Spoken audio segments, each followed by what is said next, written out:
Yahweh, soberano Pai Celestial, no poder do nome do nosso Senhor Cristo Jesus, nos abençoa e nos guarda, nos ilumina e nos guia por um bom caminho. Aleluia. Aleluia. Amém. Hebreus capítulo 9 versos 1 ao 28. Novo Testamento, vida do Pai.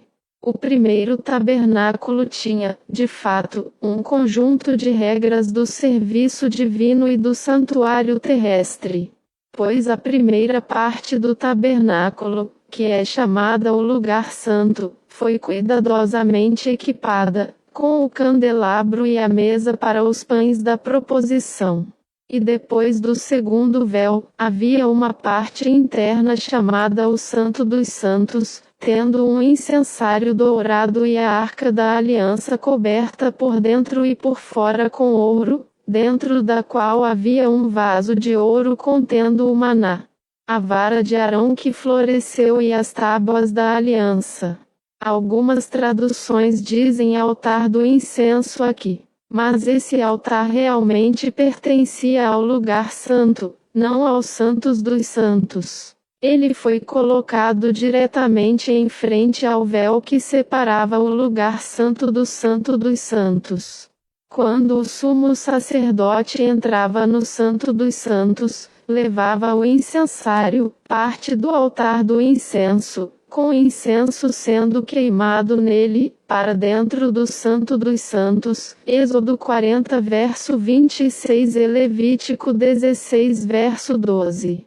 Portanto, era esta parte do altar, o incensário, que pertencia ao Santo dos Santos, e não o próprio altar do incenso.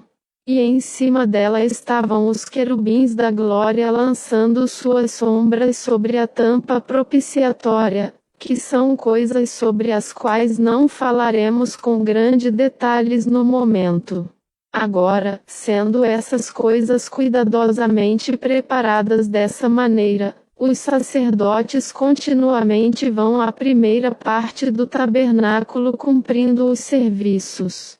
Mas o sumo sacerdote vai sozinho à segunda parte, apenas uma vez por ano, e não sem sangue, o qual oferece por si mesmo e pelos pecados que o povo cometeu por ignorância.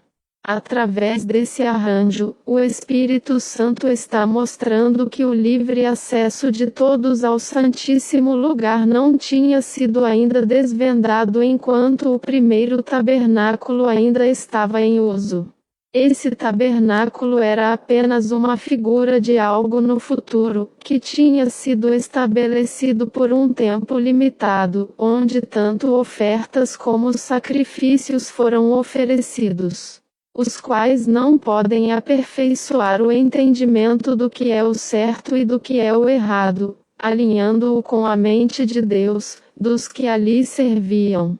É porque se trata apenas de carnes, bebidas e várias limpezas cerimoniais que são meramente ordenanças humanas, impostas até vir um tempo de reformação. Mas o ungido veio como sumo sacerdote das boas coisas que haviam sido planejadas no maior e mais perfeito tabernáculo, não feito por mãos humanas, quer dizer, não desta criação.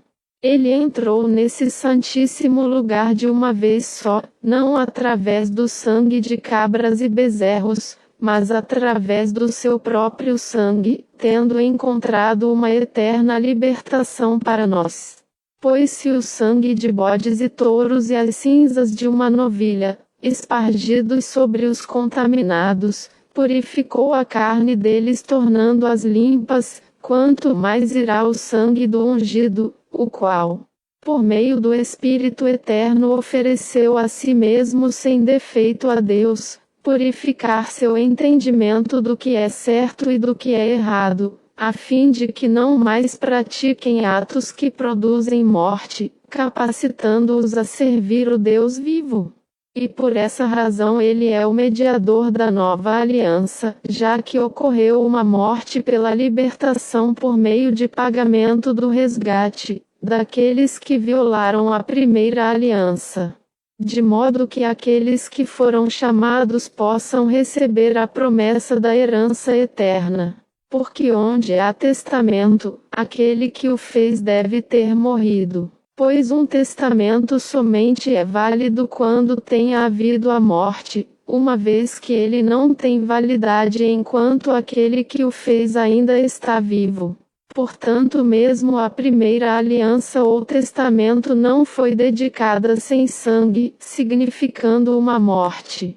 Pois quando Moisés havia pronunciado todos os mandamentos a todo o povo de acordo com a lei, tomou o sangue dos bezerros e das cabras com água, lã escarlate e hisopo e aspergiu o próprio pergaminho junto com todo o povo dizendo: Este é o sangue da aliança que Deus ordenou a vocês. Além disso, da mesma maneira aspergiu com o sangue o tabernáculo e todos os utensílios de serviço. E de acordo com a lei quase todas as coisas são purificadas com sangue, pois sem o derramamento de sangue, uma morte, não há libertação do pecado. Foi necessário, portanto, que as cópias das coisas dos céus fossem purificadas desta maneira. Mas as próprias coisas celestiais têm sido purificadas com melhores sacrifícios que aqueles. Porque o ungido não entrou em lugares santos feitos com mãos humanas, que são meramente tipos dos verdadeiros, mas no próprio céu, e está agora se apresentando diante da face de Deus por nós. Nem ele necessita oferecer a si mesmo frequentemente, uma vez que o sumo sacerdote entrava no Santíssimo Lugar todos os anos com o sangue de outro. Se fosse assim, ele teria que padecer muitas vezes desde a fundação do mundo. Mas agora, de uma só vez, ao final das eras, ele foi manifestado a fim de abolir o pecado pelo sacrifício de si mesmo. E vendo que foi reservado aos homens morrer apenas uma vez, vindo depois disso o julgamento, assim também o ungido, tendo sido oferecido uma única vez para carregar os pecados de muitos, aparecerá uma segunda vez àqueles que o aguardam, tendo colocado de lado o problema do pecado, a fim de trazer-lhes o passo final da sua salvação. E esse passo final da salvação se refere à redenção ou glorificação do corpo.